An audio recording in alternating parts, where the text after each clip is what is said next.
আপনি কি জানেন বাংলাদেশে এমন একটি ট্রেন স্টেশন আছে যার বয়স 160 বছরের বেশি। এমন অনেকেই আছেন যারা প্রতিদিন সেখান দিয়ে যাতায়াত করেন, অথচ জানেন না এই প্ল্যাটফর্মে কত শত বছরের ইতিহাস পা মারিয়ে গেছে।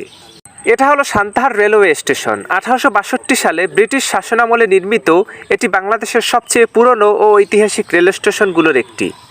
এই স্টেশনের ইট কাঠ এখনও বহন করে সেই সময়কার গল্প। কাঠের ছাউনি, পুরনো রেলঘড়ি আর লাল ইটের দেওয়ালে লেখা যেন শতাব্দীর স্মৃতি।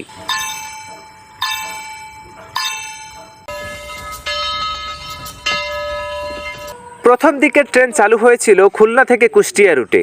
সান্তাহার ছিল সেই রুটের একটি গুরুত্বপূর্ণ জংশন। শুধু মানুষ নয়, চলতো পণ্য, চিঠি আর খবর এখান থেকেই। ইতিহাসবিদরা বলেন এখানে এমন কিছু পুরনো সরঞ্জাম এখনও রয়েছে যেগুলোর বয়স 100 বছরেরও বেশি। আজ যখন আধুনিক রেল লাইনের শব্দে কাঁপে দেশ, তখন এই প্রাচীর স্টেশন দাঁড়িয়ে আছে এক নীরব সাক্ষী হয়ে, যেন ইতিহাস আমাদেরকে ডেকে বলছে, আমাকে ভুলে যেও না।